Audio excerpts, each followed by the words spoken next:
Hey, this is Bert, and I'm sorry guys, it's been almost a year since I made my Every Droid in the Phantom Menace video, and really what happened was I was just in this like horrible factory accident, and it's taken me a while to get used to my new body here and everything like that. So that's why it's been so long. But I'm really proud today to announce that I've got my newest video, Every Droid in Attack of the Clones, and I gotta say what you want about the movie Attack of the Clones, but in my opinion, it's got some of the coolest astromechs, and there's a lot of them too. So let's check it out. I'm in the body of a middle-aged nerd. I must need maintenance. And Loganberry. Did you hear that? No Skill Customs. Attack of the Clones opens with 3 astromechs in Naboo fighters. They're a little tough to see, but they soon become obvious as the fighters land on Coruscant. The one in the lead is R2-D2, and the best R2 for the time being remains the Force Link 2 figure, in my opinion. And this figure is also ideal for when R2-D2 flies around later in the movie.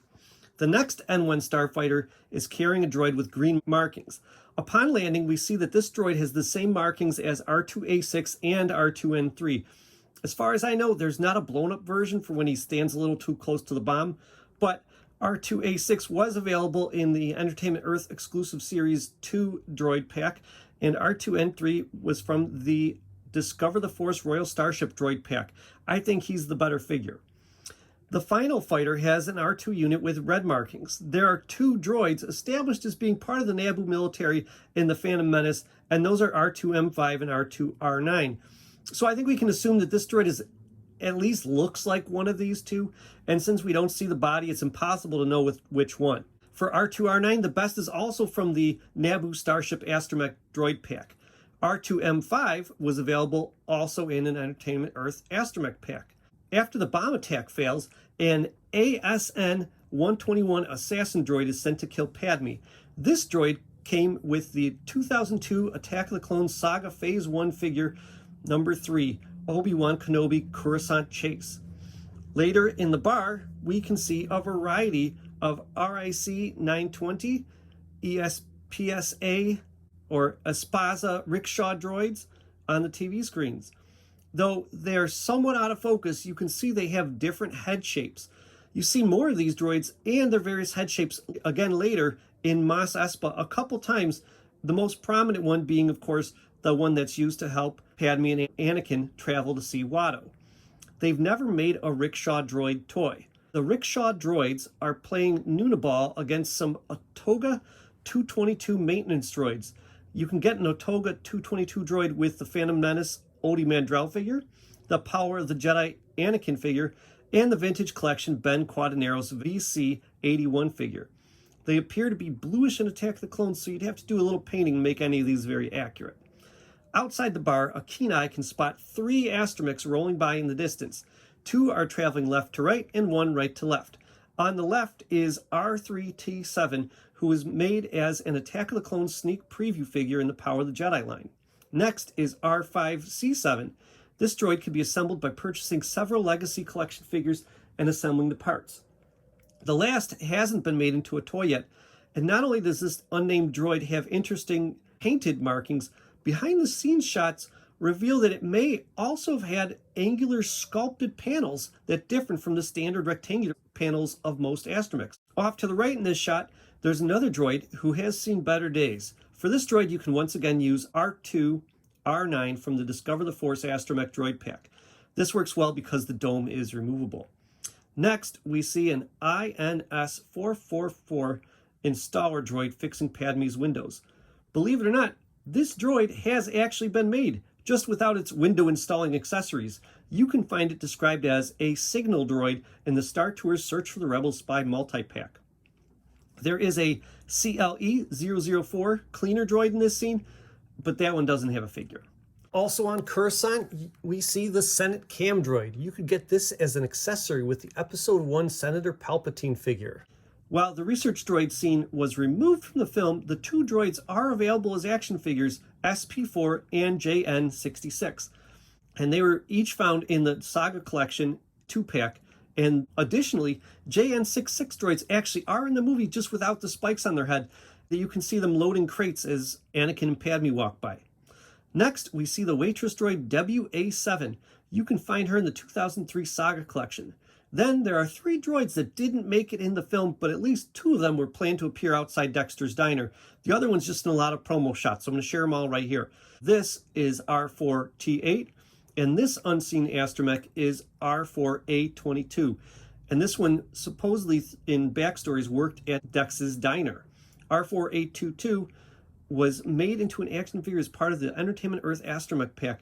And finally, there is this other unseen and unnamed astromech who pretty much is simply R3T7's head and R5D4's body. And the reason they have an R5D4 torso kicking around is because he's actually seen later in the film. The refugee ship features the cook droid COO2180, who has never received a figure, but might get one now that he's had some fun moments in the Book of Boba Fett and Season 3 of The Mandalorian. Back on Coruscant in the Jedi Temple, we see younglings practicing with training droids. A training droid, if you want one, came with the vintage collection Anakin Skywalker VC-80 figure from The Phantom Menace. Obi-Wan Starfighter has a permanent droid named R4P17 installed on it. The Jedi Starfighter toy from the Attack of the Clones line features this droid, also permanently part of the ship. But the droid got a separate body for Revenge of the Sith, so if you want a full-body R4P14, you can get one in the Revenge of the Sith toy line. As Anakin and Padme arrive at Naboo, you see this Airbus with an astromech that looks to me to have purple markings, but maybe the markings are just blue. But if you want a purple domed droid, you can use Mace Windu's astromech R4M6 from the Saga collection. Now, back in Kamino, there are 2 things flying around the facilities of Kamino. One is actually a manned vehicle called a KE-8 Enforcer, so technically that's not a droid. The other thing, which almost looks identical to the KE-8, except its size, is obviously not a manned vehicle because it's so small. People on the internet call it a clone tutor droid, but I couldn't find an official name. That brings us to Mos Espa, and here we see R5D4 himself. Here he doesn't have the orange panels on his back like he does in A New Hope, and that's fine because Hasbro has never bothered to paint those orange panels on an R5D4 action figure. The best R5D4, in my opinion, is the Saga Collection one, but some prefer the cleaner Vintage Collection R5D4 VC40, and others might like the upcoming Mandalorian version, whose Vintage Collection number has not been shared yet. And that one does have a little bit of the dirt and dust, so he might be a pretty good one for a Mos Espa scene. Next, we're going to look at 2 more astromech droids who can be seen in a Mos Espa, R2L3 and R4J1. Each was a Build-A-Droid in the 2008 Legacy Collection, so you had to buy multiple other figures to get all the parts needed to complete them. And I gotta tell you, I do love these 2. These are 2 of my favorite droids. Also on Mos Espa, we see some pit droids. There are many pit droid toys for you to choose from, including the Pit Droid Vintage Collection figure that really came with Rats Tyrell VC77, who's kind of red and beige, which is very true to the ones seen in the movie here. There's a white gray one, which is also kind of seen in the movie, and that comes with Gasgano in the Episode 1 toy line. And there are 2 red ones with the Mos Espa pod race set from the Discover the Force toy line. And during the 30th anniversary collection, the Saga Legends Fan Choice 2-pack had 3 different varieties, a white and orange set, a maroon set, and a white and gray set. And each of those would work for the pit droids in Mos Espa. Also, on Tatooine, we see C-3PO, and we'll actually talk about him a little bit later. With him, though, is a Treadwell droid, presumably the same one that Owen and Beru have 20-something years in the future. For this droid, you can get the Power of the Force flashback photo Aunt Beru figure, or you can get the metallic blue version that came with the 2006 Saga Collection Power Droid. Then we get to see the various droids of the Confederacy of Independent Systems, or CIS, Separatist Alliance droids. Monitoring the factory is the SRT droid. No figure exists of this giant thing, but this thing had a funny moment in Season 3 of The Mandalorian, and with new media comes new toys, so maybe it'll happen. In the factory, we see the standard battle droids, and if you look closely, the droids in the factory are actually beige like those in Phantom Menace. The choice to make them reddish-brown was made late in the making of the movie, so many Attack of the Clones products come with beige droids, and Hasbro had to change to red ones midway through production. The best beige version is Vintage Collection VC78 from 2012, and again in 2021. But I go over many of the other options in my Every Droid in Phantom Menace video, so I'll let you check that one out. Even though the beige droids show up first, Attack of the Clones is really better known for having the red-brown droid army. So for the red-brown colored battle droid, the best version is the Vintage Collection VC216 figure. But if you're like me and you want a red battle droid that can carry its gun with two hands, because every single battle droid carries its gun with two hands, then you really only have two options, and they each have their own problems. You could get the 2002 Saga Series number 11 battle droid, but it has limited articulation and it's so thin that it can't hold its own weight and it'll bend over one way or another even if you use an action figure stand. The other is the Target exclusive battle droid from the Arena Conflict accessory pack. But the problem with this battle droid is it doesn't have a spot for the standard battle droid backpack. So really, as far as red-brown battle droids go, I'm not much happy with any of them. The Battle Droid Commander was available in the 2009 Legacy Collection Geonosis 2-pack with, fittingly enough, Mace Windu. He was available again in 2010 Saga Legends 2-pack, but be careful to avoid the version with the crazy big eyes because he looks kind of doofy. Then we see some Destroyer droids. As far as they go, the 30th anniversary, the Discover the Force, and the Legacy Collection one that came in the Geonosis 2-pack with Yoda are all pretty comparable. Then we have the Geonosis Arena Showdown 2010 R2-D2 and C-3PO set. And this set even comes with a battle droid head and neck, so you can swap C-3PO's head with a battle droid's head. So that's the best place to find a C-3PO. And then the R2-D2 from that set comes with a rope and hook to hold C-3PO's head. So those are two very scene-specific figures that work really great in a Geonosis setup.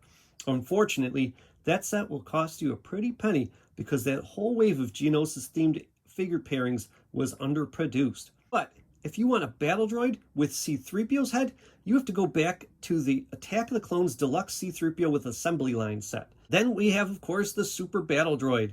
The Vintage Collection version VC37 is maybe the best. I don't actually even own that.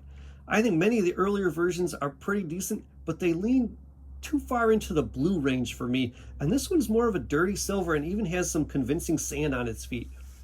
The Stap Attack Multi-Pack 30th Anniversary Silver Battle Droid with dirty feet looks pretty good too. But if you like your Super Battle Droids to be a little bit bluer, you can look to the Blue Legacy Collection Saga Legends number 10 figure. It's a lot like the 30th Anniversary one, if you're familiar with that one that has the plug-onable fire effects, only this one doesn't have the holes. They're all plugged in. There's also a Red Legacy Saga Legends number 5 and a Shadows of the Dark Side Saga Legends figure. I should also mention the 2010 Geonosis Arena 2-pack with Obi-Wan because it steps up the articulation by adding ball-jointed ankles, and it's the only place you can find that on a Super Battle Droid. But honestly, the paint on that figure is so bad that it's not worth it for those, in my opinion. Then we have a couple droids that were sold in vehicle assortments due to their size. First is the Hailfire droid.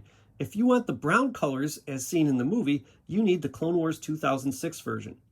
Then in 2008, the Clone Wars toy line featured the OG-9 homing spider droid, which is also essential for any Geonosis battle diorama. Then we have another variety of spider droids, the dwarf spider droids. They made this droid as a deluxe wind-up toy in the Attack of the Clones line, but it received a coloration upgrade and a modified but equally inaccurate main gun in the Revenge of the Sith toy line in 2005. The main gun really should be a lot skinnier than either of those toys make it, because they felt like it needed to have a rocket launching feature. As the Separatists flee Geonosis, we see pilot battle droids. You can use the 2013 Movie Heroes battle droid that came with the MTT Droid Fighter mini vehicle, not the giant MTT, just this little tiny thing. And that works pretty well. Finally, we have the last new droid featured in Attack of the Clones, and that is FA4, Count Dooku's pilot droid. And this droid was available in what's called the Lost Wave in 2015. So there you have it, every droid in Attack of the Clones. I hope you enjoyed that. Now I gotta warn you, I might not make my every droid in Revenge of the Sith video next. I kind of want to go to the Mandalorian and make an every droid and Mandalorian video. I'll get to the Revenge of the Sith one, but I'm really excited about all the droids that are featured in the Mandalorian, especially season 3. So I might do that next. We'll see. I'll see you then. Have a good one.